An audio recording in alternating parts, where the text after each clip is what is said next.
Shalom, Akim. First and foremost, I'd like to start off this lesson by giving all praise and glory unto Yahweh, by Hashem, Yahweh Shai, by Hashem, Rakakwadash. The honors is due to the elders, which are the apostles, the great millstone that rule well, that taught me this truth. Peace and blessings to the whole for the elect. I'm the brother Kodar Malak. When I bring another lesson through the spirit and the power of Yahweh Hashem, Yahweh Shai. May this lesson be edifying unto the elect. And I really want to get into, this could be, for whoever it may apply to. And really, younger brothers, that may be coming up in this truth, or, within the last, few years, months, or whatever. So whom it may fit to examine yourself daily. All right. And this goes for all brothers, but, really basing it towards, younger brothers, you have to take this truth a step at a time, a day at a time, Slakia, and examine yourself daily. All right. So let me get this scripture and we're going to get into this. All right. This is 2 Corinthians chapter 13, verse 5. And they said, examine yourselves whether ye be in the faith. Prove your own selves. Know ye not your own selves, how that Yahweh Shah Mashiach is in you, except ye be reprobates. All right. And that's what is important to do, man. That's a must.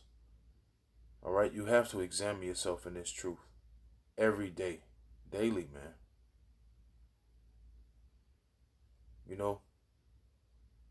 And the number one thing, one of the number one things, what you want to look for when you are examining yourself. Number one is what? Are you truly pleasing Yahweh Hashem Yahweh Shai? All right. Examine yourself and ask yourself, is the things that you're doing, is it truly pleasing Yahweh Hashem Yahweh Shai? Is it of the doctrine? All right. And is it pleasing the Lord? Because the scriptures say, know ye not your own selves. You know when you're going off. You know when you're doing wrong. You know when something doesn't seem, if it's something, you're unsure about, but you'll still continue to indulge in something that you're unsure about. And, later on you feel the guilt. All right. But in your spirit, if you were to feel that way, that's what the brotherhood is for. That's what the ministry is for, to take counsel, to ask brothers, brother, is this wrong or is this right? Instead of continue to indulge in something that you're unsure about. And that comes with truly examining yourself, man. All right? Because if it's something that you're unsure about or you're struggling with and you just choose to continue to do it, hey, man, you can possibly get yourself destroyed that way. Instead of, seeking counsel from brothers, instead of asking Yahweh Hashem Yahweh Shai to reveal things to you, and maybe he'll put the spirit on the brother to tell you right from wrong, even if it's something that may be lawful. But the scripture says what? That all things are lawful, but all things are not expedient. Okay? So you may be doing something that's, not necessarily sin, but the fact that you're indulging so far off into it, it can take away from your time from Yahweh Hashem Yahweh Shai. All right. Second thing is what is are you giving the Lord your time, man? You don't want to be caught up into this world, giving into your life and your pleasures and things that you like to do more than giving your time into Yahweh Hashem Yahweh Shai. That's part of examining. All right, that's part of looking at yourself and saying, listen, am I giving the Lord more of my time? All right, is the things that I'm doing, is it pleasing the Lord?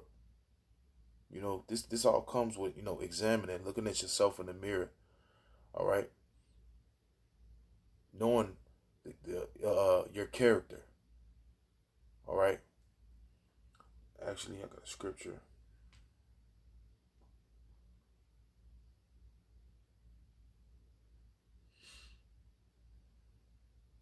Bear with me for a quick second.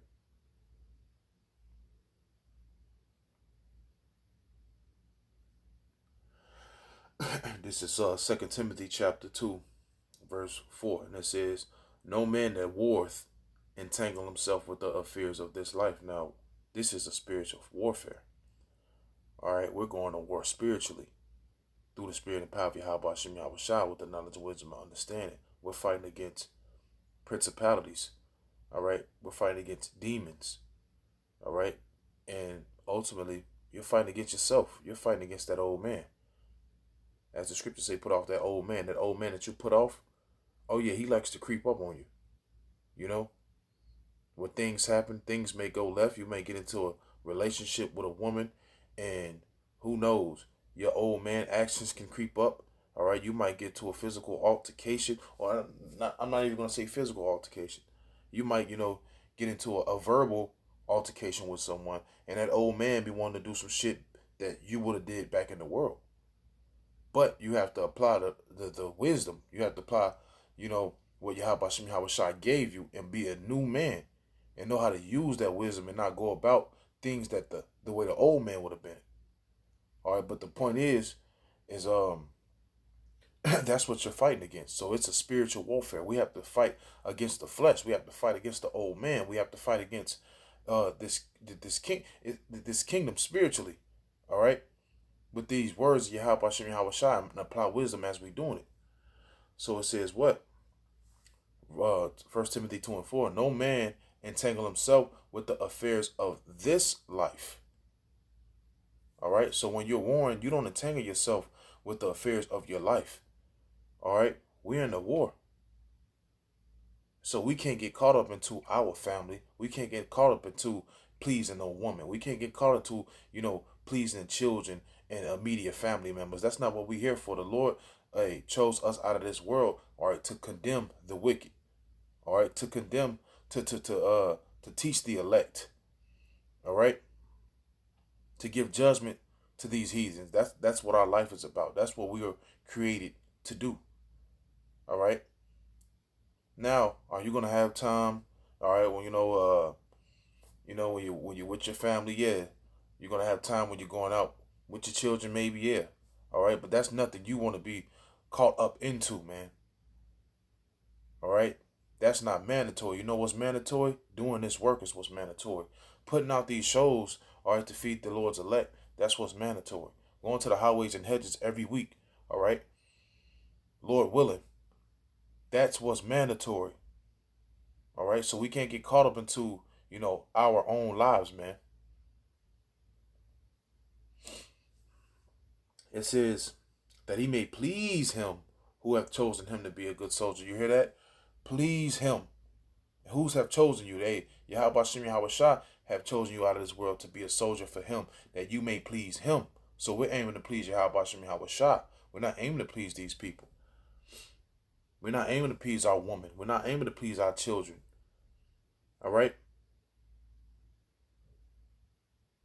But how would you know if you're going off if you're going off or not if you're not examining yourself? Have you looked yourself in the mirror and say, you know what? Hey, I haven't been doing shows.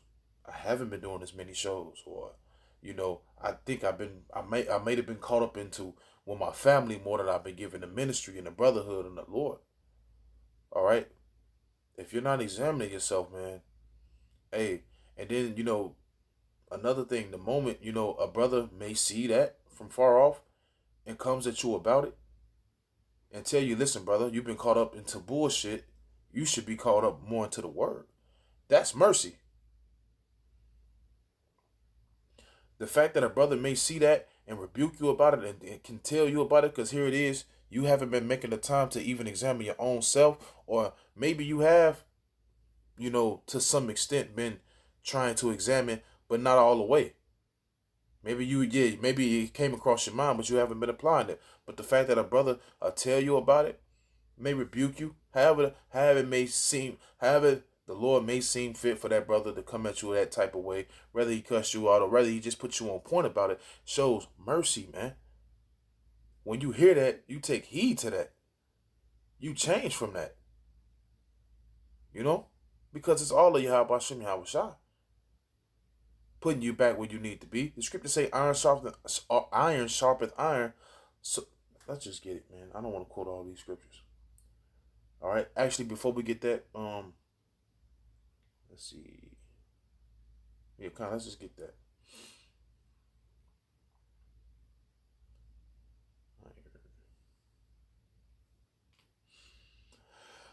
This is the book of Proverbs, chapter 27. Proverbs 27 and 17. It says, iron sharpeth iron, so a man sharpeth the countenance of his friend. All right. And another thing through the spirit. Yeah, well, let's just deal with this point. Iron sharpeth iron.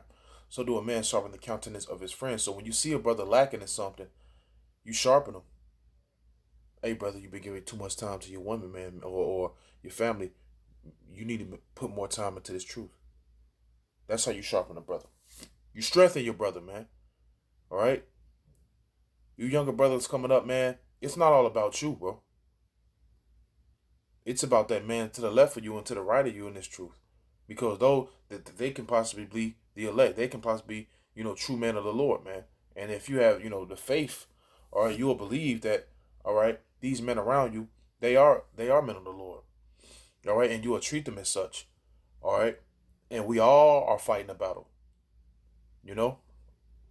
So you strengthen your brother in areas that you believe he's lacking in. You know? Even if you don't all the way even if you weren't to tell a brother, if you feel like this brother, hey brother, maybe you should come with us, man. Maybe you should get with brothers tonight, man. I've been seeing you after camp. You've been, boom, you've been going. I don't know where you've been going, but hey, man, maybe you need to be with brothers tonight, bro. I ain't seen you around enough. You strengthen that brother in that area. All right, you tell a brother what to work on spiritually. All right, and we men, we don't get emotional about that type of shit. You shouldn't be getting emotional about these type of things when it comes to the spirit, bro. It's all for your benefits, man. Even when you're getting cussed out, that's mercy, and it's all for your benefit, bro. All right. But man, you have to examine yourself, man. Examine yourself too.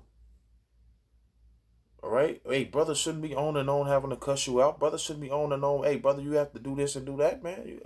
Examine yourself.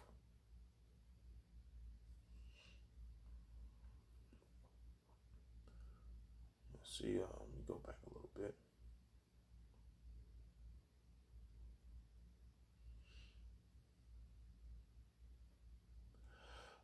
Bear with me. Yeah, man. Don't think, man, that you've made it. And it's true. Don't think you made it to the point where you don't need to be rebuked on things no more. All right. You don't need nobody to tell you what to do no more. Like you on, some level. All right. A lot of guys, after 2, 3, 4 years, they believe they're on some level where no one can talk to them no more. Nobody can tell them nothing. They got it all figured out. All right. This is Galatians 6:3. It says, "For if a man think himself to be something when he is nothing, he deceiveth himself. But let every man prove his own work, and then shall he be rejoicing in himself alone, and not in another. For every man shall bear his own burden." All right, and we all have burdens to bear. We all have different things that we have to go through inside of this truth. All right, we all have a type of, we all have to some level, a type of a consistent work that we are being held to. We all are held accountable for this truth and what we do in this truth. All right, and what we're teaching, what we're putting out.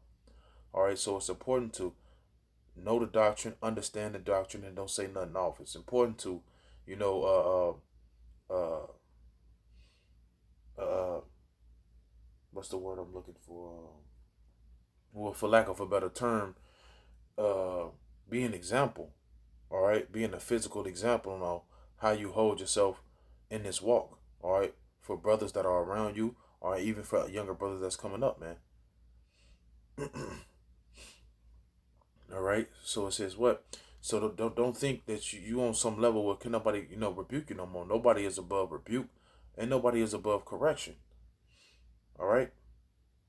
And if, the scripture says if you think yourself to be something, all right, then more than what you are, then you deceiving yourself, bro. All right, because we all in the flesh, all right, and we are sin. These bodies are sin, you know. But the key point is to what? Examine, you know. Examine how you treat brothers. You know, you don't treat brothers like those niggas in the world. All right, when you were in the world, what? You borrowed $20 and you don't even mention the shit no more. It's just nigga shit.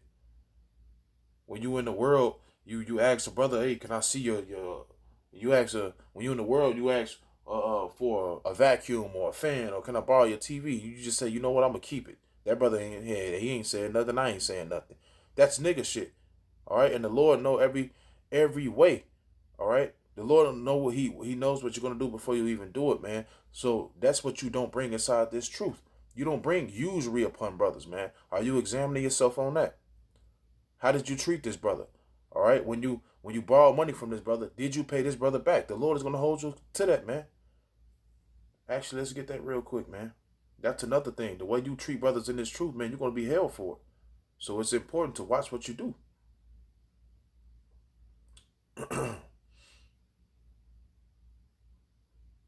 I always hated that shit, man. Niggas just using and borrow money and act like they mad when you go to ask for your few dollars back, man. It's just like, man, and you don't want to just be you don't want to be tripping over $5 or $10, $20, man. All right, but something that you may seem that's just nothing, all right, can be something to that brother in that time. All right, just because when you were in need and you maybe borrowed $15 or $20, what if that was that brother's last? All right, what if that brother just had enough faith to say, you know what, the Lord will pay me back, and gave you his last, and here it is. The Lord may bless you with $200, $300 later on, and you're gonna sit up here and act like you forgot about a brother money, man. When that brother could really be in need, man.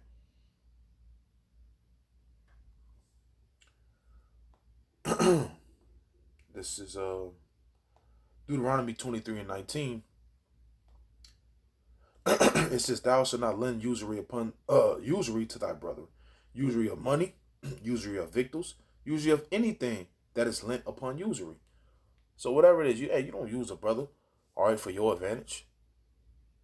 It's nothing wrong with asking a brother, hey brother, if I can borrow a few little things, and I can pay you back and hit you back. And man, listen, one thing I learned as a man, just speaking as a man, all you have is your word, man. That's one thing you have as a man. All you have is your word. All right. And if you don't abide by the words and the things that you say, it just make you less of a man. And truly, you're not even a real man if you can't stick to your word. If you say you're gonna do something, you do it. And I don't care how long it may take, but you should be trying to get that done. All right.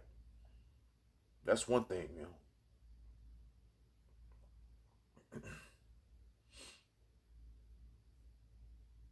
right? But it all comes to examine what you're doing with brothers, man. Sometimes you might have to go. Sometimes you might not even looked at it like that, but you have to go back. You have to reflect and say, you know what, was I wrong for that? How can I make it right? Ask for forgiveness. Ask the Lord, Lord, hey man, forgive me if I offended or anything to brothers, man. And you think about that, man. All right, I don't want to continue to drag the lesson on, but Lord willing, the elect was edified. All right, until next time, on praise, honor, and glory be due unto Yahweh, Bahashem, Yahweh Shai, Bahashem, Rachakodash. The honors to the elders, the apostles of great Most Shalom, say shalom.